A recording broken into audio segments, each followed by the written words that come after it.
Pregnancy বা গর্ভাবস্থার প্রথম ৩ মাস এই সময়টা কিন্তু প্রত্যেক মায়েদের জন্যই ভীষণ গুরুত্বপূর্ণ।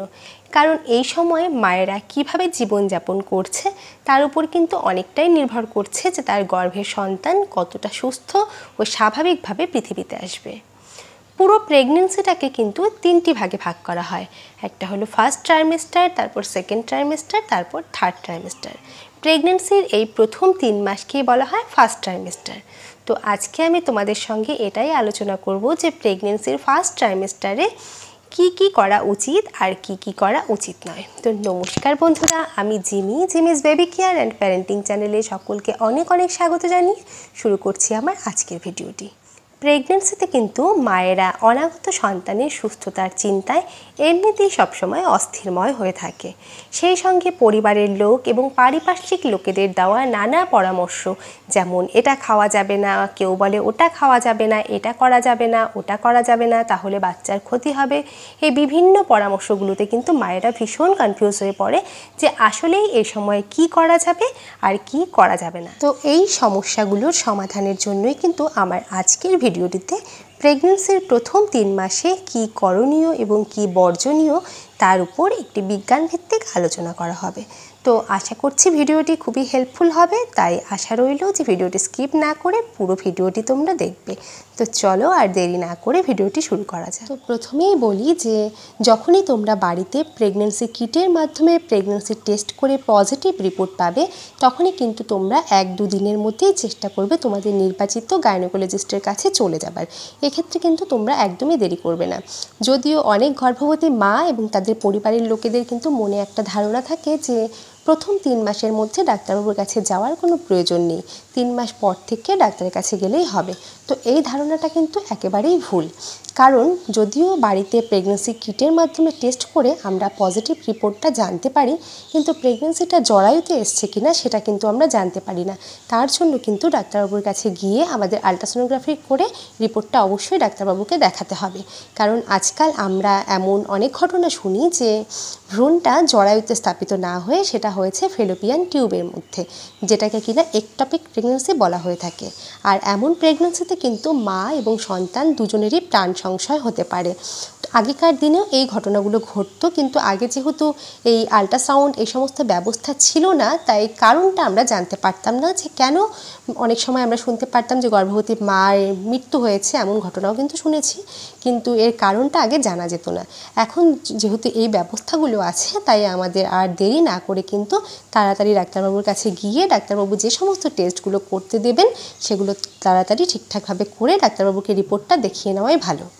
তো এরপরে বলবো যে গর্ভাবস্থার প্রথম ৩ মাসে যে ভিটামিনটি মায়ের শরীরের জন্য সবথেকে গুরুত্বপূর্ণ সেটা হলো ফলিট।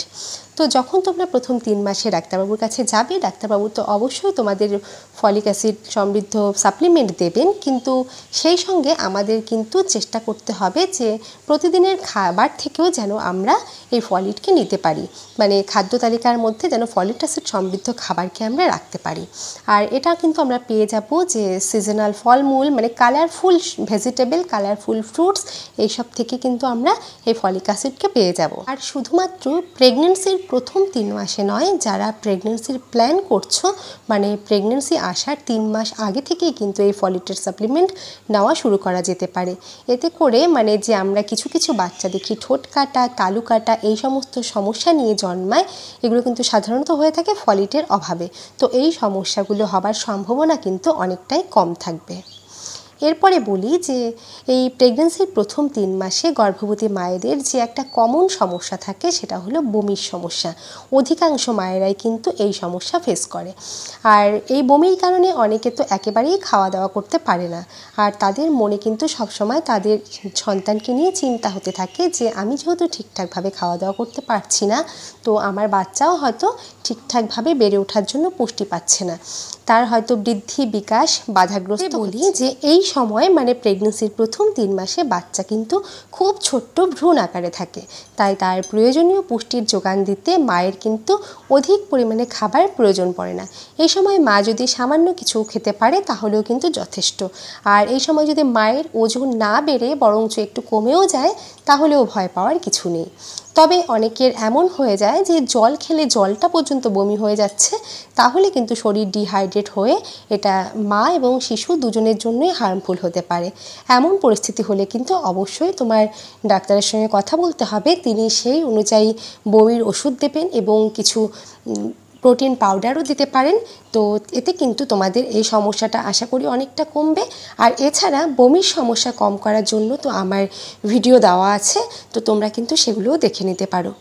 প্রেগনেন্সির প্রথম 3 মাসে মায়েদের গ্যাসের সমস্যাটাও কিন্তু খুব বেশি হয়, তাই এই সময় তোমরা বাইরের খাবার মানে প্যাকেট জাতীয় খাবার, জাঙ্ক ফুড, ফাস্ট ফুড এগুলোকে যতটা সম্ভব অ্যাভয়েড করার চেষ্টা করবে। আর এগুলো কিন্তু পেটে গ্যাসের মাত্রাকে আরও বাড়িয়ে দেয়। আর প্রেগনেন্সিতে এছাড়া আরও একটি কমন সমস্যা হলো কনস্টিপেশনের সমস্যা। এতে কিন্তু অনেক মায়েরাই ভীষণ কষ্ট ভোগ করে। আমিও এই কনস্টিপেশনে ভীষণ কষ্ট পেয়েছিলাম, তাই জানি। আর এই বাইরের খাবারগুলো কিন্তু এই সমস্যাগুলোকে আরও বাড়িয়ে তোলে, তাই এগুলো থেকে যতটা সম্ভব দূরে থাকবে। এই সময় বমির সমস্যার কারণে খাবার ঠিকঠাকভাবে খেতে না পারলেও তোমাদের শরীরে যেন জলের ঘাটতি না হয় সেদিকে কিন্তু তোমরা লক্ষ্য রাখবে। সারাদিনে অন্তত 3-4 লিটার জল পান করার চেষ্টা করবে। আর শুধু জল যদি খেতে অসুবিধা হয় তাহলে কিন্তু ফলের জুস, ডাবের জল বা একটু নুন চিনি দিয়ে জল এগুলোও কিন্তু তোমরা খেতে পারো। যদিও ফলটাকে কিন্তু এমনি চিবিয়ে খাওয়াটাই সবথেকে বেশি উপকারী, এতে ফাইবারটাও ঠিকঠাকভাবে যায়, কনস্টিপেশনের সমস্যাটা কম হয়। কিন্তু সেটা যদি না পারো জুস বানিয়ে খেলেও কিন্তু অনেকটা ভিটামিন পাওয়া যাবে। খাবারের কথা বলতে গেলে আরেকটা কথা বলতে হয় যে যেমন তোমরা ফাস্ট ফুড, জাঙ্ক ফুড থেকে দূরে থাকবে, তেমনি কিন্তু কারোর যদি ধূমপান বা অ্যালকোহলের নেশা থাকে সেটা থেকেও কিন্তু এই সময় সরে আসতে হবে। ধূমপানকে একেবারেই প্রত্যক্ষ ও পরোক্ষভাবে অ্যাভয়েড করতে হবে। হয়তো তুমি নিজে নিচ্ছ না, কিন্তু তোমার হাজব্যান্ডও যদি তোমার পাশে বসে ধূমপান করে সেটাও কিন্তু বাচ্চার জন্য হার্মফুল হতে পারে। তাই এই সমস্ত বিষয় থেকে কিন্তু এই সময় একেবারেই সরে আসতে হবে। এরপরে বলি বাড়ির কাজকর্মগুলোর কথা। এটাও কিন্তু অনেক গর্ভবতী মায়েরা চিন্তা করতে থাকে যে এই সময় কোন কাজগুলো আমি করতে পারবো আর কোন কাজগুলো আমি করতে পারবো না। যদি তোমার প্রেগনেন্সিতে কোনো প্রকার কোনো কমপ্লিকেশন না থাকে তাহলে বাড়ির স্বাভাবিক কাজকর্মগুলো কিন্তু তোমরা করতে পারবে। তবে ভারী জিনিস তোলা বা অনেকক্ষণ মেঝেতে বসে কাজ করা এই জাতীয় কাজগুলো এই সময় একটু অ্যাভয়েড করবে। প্রেগনেন্সির প্রথম 3 মাসেই কিন্তু মিসক্যারেজের সম্ভাবনাটা সবচাইতে বেশি থাকে, তাই এই সময় ছোট্ট একটি ভুলের কারণেও কিন্তু মিসক্যারেজ হয়ে যেতে পারে। তাই পেটের উপর চাপ পড়ে এমন কোনো কাজ কিন্তু এই সময় না করাই ভালো। তো অনেকেরই মনে আরেকটা প্রশ্ন আসে যে এই সময় কি আমি জার্নি করতে পারবো? তো এই বিষয়ে বলি যে এই প্রেগনেন্সির প্রথম 3 মাসে কিন্তু জার্নিটা না করাই ভালো। তবে অনেক সময় দেখা যায় যে তোমার ডাক্তারও অনেকটা দূরে বসেন, যে তোমার বাড়ির কাছাকাছি নয়, সেক্ষেত্রে তো জার্নি করতেই হবে। তো এক্ষেত্রে তোমরা সবসময় চেষ্টা করবে যে 2 হুইলারের পরিবর্তে 4 হুইলার ব্যবহার করার। আর যদি দূর জার্নি করতে হয়, দূর জার্নি তো একেবারে না করাটাই ভালো প্রথম 3 মাসে। যদি করতেই হয় তাহলে কিন্তু ট্রেন জার্নিটাই সবথেকে বেশি সেফ।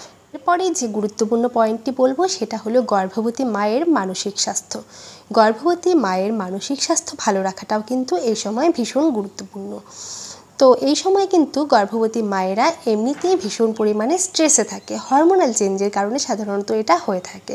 তো পরিবারের লোকেরা যদি সে সময় আরও বাড়তি চাপ দেয় তাহলে কিন্তু মায়ের স্ট্রেসের পরিমাণ আরও বেড়ে যায়, যেটা কিন্তু সন্তানের জন্য একেবারেই ঠিক নয়। তাই বাড়ির সন্তানের নতুন সদস্যের সুস্থতার জন্য কিন্তু এই সময় মাকে হাসি খুশি রাখার জন্য চেষ্টা করতে হবে পরিবারের লোকেদের এবং কাছের লোকেদের। কিছু গর্ভবতী মা এবং তাদের পরিবারের লোকেরা কিন্তু প্রেগনেন্সির এই প্রথম 3 মাসে বাচ্চার বিষয়ে একদমই সচেতন থাকেন না। সব ধরনের কাজকর্মই তারা করতে থাকে। তাদের মাথায় এরকম একটা চিন্তা থাকে যে যতদিন পর্যন্ত মায়ের পেটের আকারটা বড় না হচ্ছে, যতদিন পর্যন্ত বেবি বাম্পটা বোঝা না যাচ্ছে, ততদিন পর্যন্ত তারা বাচ্চার বিষয়ে সাবধানতা অবলম্বনই করেন না। তো বিষয়টা কিন্তু একেবারেই তেমন নয়। প্রেগনেন্সির এই প্রথম 3 মাসে ভ্রূণের অবস্থাটা কিন্তু থাকে একদম ছোট্ট চারা গাছের মতো। তো যখন আমরা বাজার থেকে একটা ছোট্ট চারা গাছকে কিনে আনি তখন কি আমরা সেটাকে ডাইরেক্ট সানলাইটের মধ্যে রেখে দিই, নাকি অপর্যাপ্ত পরিমাণে জল দিতে থাকি? এর মধ্যে কোনোটাই না। আমরা কিন্তু তখন চেষ্টা করি তাকে হালকা শেডে রাখার, যেখানে অল্প সূর্যের আলো পৌঁছয়, এবং তাকে পর্যাপ্ত পরিমাণে একটু একটু করে জল দিই। এভাবে কিন্তু বড় করতে থাকি। তারপর যখন যখন গাছটা অনেকটা বড় হয়ে যায়, তার শেকড় অনেকটা বিস্তার হয়ে যায়, তখন কিন্তু আমরা যদি হঠাৎ একবেলা জল দিতে ভুলেও যাই বা ডাইরেক্ট সানলাইটের মধ্যে রেখে দিই, তাহলেও কিন্তু সে সারভাইভ করতে পারে, কারণ তার শেকড় তখন অনেকটা বিস্তার হয়ে গেছে মাটির মধ্যে। প্রেগন্যান্সিটাও কিন্তু ঠিক তেমনই। প্রথম 3 মাসে কিন্তু সাবধানতা অবলম্বন করাটা বেশি প্রয়োজনীয়। যখন 5 মাস 6 মাস হয়ে যায় তখন কিন্তু প্রেগন্যান্সিটাকে সেফ প্রেগন্যান্সি ধরা হয়, কিন্তু প্রথম 3 মাসে কিন্তু ভ্রূণের নিজের সারভাইভ করার ক্ষমতা থাকে না সেভাবে। তখন তাকে আমাদেরকে খুবই সেন্সিটিভভাবে রাখতে হয়, খুবই সাবধানতা অবলম্বন করতে হয়। যে বললাম যে ভারী কাজকর্মগুলো এই সময় অ্যাভয়েড করতে হয়। স্বাভাবিক কাজকর্মগুলো করলে পরে কি হয়, শরীরে রক্ত চলাচল ভালো থাকে, তাই সেই কাজকর্মগুলো কিন্তু আমরা সেই সময় করতে পারি। আর ভারী কাজকর্মগুলোকে কিন্তু অবশ্যই আমাদের এই সময় একেবারেই অ্যাভয়েড করতে হবে। বন্ধুরা, এই ছিল আমার আজকের আলোচনা। তো ভিডিওটি কেমন লাগলো জানিও, আর ভিডিওটি যদি ভালো লাগে বা হেল্পফুল মনে হয় তাহলে কিন্তু আমার ভিডিওটিকে লাইক কমেন্ট শেয়ার করে আমার চ্যানেলটিকে সাবস্ক্রাইব করে দিও, আর পাশে থাকা বেল বাটনটিকেও হিট করে রেখো, যাতে পরবর্তীতে যখনই আমি ভিডিও ছাড়বো নোটিফিকেশান যেন তোমাদের কাছে পৌঁছে যায়। তো আজকের ভিডিওটি এখানেই শেষ করছি। নমস্কার।